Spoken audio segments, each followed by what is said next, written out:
Hey, how you doing YouTube? I'm back in the video, and today I'm going to be talking about how Carmelo Anthony ruined the Houston Rockets. And now I'm just saying that because I don't think he really did ruin Houston, but a lot of people were thinking that he completely ruined the Houston Rockets, and I really don't think he's going to be a bad piece. I think he's actually going to be a pretty good player for them next year. Game changing, maybe not, but I definitely think he'll be a good replacement for what they needed and what positions they needed. So in this video, I'm going to be getting to why they even added him in the first place and like what they lost by adding him and like just stuff like that. So yeah, so without further ado, without rambling on too much, let's get right into this video. Alright, so the first thing I'm getting to is why they even added Carmelo Anthony. The reason they added Carmelo Anthony is because they lost Trevor Ariza, who was a very huge part of their offense and defense last year, as he was a great 3-and-D player and he could shoot the three at a pretty high rate, and he was able to keep the court spread by him playing the 3. PJ Tucker was then able to play the 4, and they were able to go in their small ball lineup while keeping Clint Capella on the floor. So I mean, they had to add him because I mean, with Trevor Ariza gone, that was going to force PJ Tucker to move to the 3, Ryan Anderson to start from the 4, and it would just mess up their depth all around. So they added Melo. I mean, Melo's coming off the bench, so I guess Ryan Anderson will still be starting. At least that's what Adrian Wojnarowski said, that he'll be coming off the bench. So I mean, I would assume they're just going to use him for depth, and they're going to end up having a starting lineup of Chris Paul, James Harden, I guess PJ Tucker, Ryan Anderson, and Clint Capella. I would assume that's going to be a starting lineup, unless they go very small ball and go like Chris Paul, Eric Gordon, James Harden, PJ Tucker, Clint Capella. Now that might be too small, but I mean, yeah, you never know. That might be what they go with, but I think it's going to be a toss-up between one of those two, with the 3 spot being kind of the spot that's up in the air right now. But I think that's definitely going to be one of their starting lineup. So they had to add Carmelo Anthony so that they could fill in that hole that Trevor Ariza left for them. But now I'm going to get into what they actually lost by adding him and like try and replace Trevor Ariza with him. I mean, they lost a lot of defense. As I mean, obviously we know Carmelo Anthony is not particularly known for his defense. He is not very good on defense at all. And by not very good, I mean he's an absolute liability. Like, no one wants him. If you're looking for a defensive player, he's literally the opposite of what you want. So I mean, like, they're going to lose Trevor Ariza, who Trevor Ariza could shoot threes and score, which Carmelo Anthony could do, but something that Carmelo Anthony can't do is play good defense, and that's what Trevor Ariza could do. So they definitely lost a lot on the defensive end. So I mean, I think they're gonna feel that very bad, because I mean he probably is.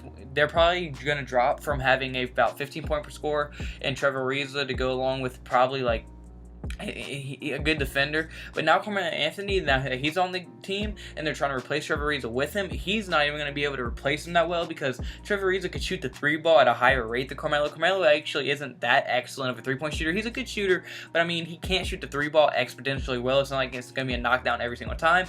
But I mean, I think they did make a very smart move by moving him to the bench and not starting him, because now Melo will be able to pretty much take over that bench role, like be able to play iso ball when he wants to, and I mean do a lot of things that Melo will strive off of. Melo strives off of iso ball, like not passing the ball and just scoring off the fadeaways, mid-range shots. He's probably one of the best mid-range shooters we've had in this generation. But I mean, if the Rockets try to make him into a passer and spot up shooter from the 3, kind of like Trevor Ariza was for him, it's just not going to work out. That's what the OKC Thunder tried to do, and it just did not work out for them. So I mean, I definitely think they need to put him like on the bench to be an ISO player, and that's what apparently they're planning on doing, as Adrian Wojnarowski has came out with that. Now I don't know how Carmelo's going to feel about that, because I mean, he's came out and said that he is still not ready to take on that bench role. But I mean, I guess Antony is like saying, no, you're coming off the bench no matter what, because Wojnarowski is usually pretty right on most of his scoops and takes. I mean, he's a very good reporter, so I'm sure he is probably telling the truth. And if he's not, well, I mean, I don't know what they're doing, because now their starting lineup, if Carmelo did not come off the bench, now it would be Chris Paul, James Harden, Carmelo, PJ Tucker, and Clint Capella, and I just don't think that would fit well, because I mean, a lot of their offense is from getting wide open shooters off of passes and drives and kicks. And Carmelo Anthony, I mean, he's not that much of a passer. He's more of like I said earlier, just an ISO player. And I mean, like I said, he's going to get eaten up alive by people like Durant, who he'd have to guard when they played the Golden State Warriors. So I really just wouldn't see it working out. I think they're going to definitely have to make him come off the bench, which it seems like they're planning on doing. So yeah. But that's also another thing they lost. So like I was speaking of the Warriors, I mean, last year they were able to compete the Warriors, like pretty much win the series until Chris Paul got hurt. I think they would have won that series if Chris Paul would not have gotten hurt. And I mean, that's going to hurt them very bad, losing Trevor Ariza, because I mean, now look at it. You had Trevor Ariza to guard Durant. Now Trevor Ariza can't guard Durant. No one can guard Durant. but I mean, he was at least able to keep Durant from going off for like 80 points a game like he usually does. Like, not obviously not 80, but like having multiple 40-point games. And it was really Steph Curry in the beginning, and then Kevin Durant did kind of take over in the like second part of the series, but not really. So like Trevor Ariza was at least able to keep him in check. But now that Carmelo Anthony could possibly be their starting three, which would be very, very scary, because I mean, they don't match up good with the Warriors. Last year they matched up good with the Warriors. Like, look, Chris Paul, an excellent defensive point guard and scorer, to match up on Curry, good matchup.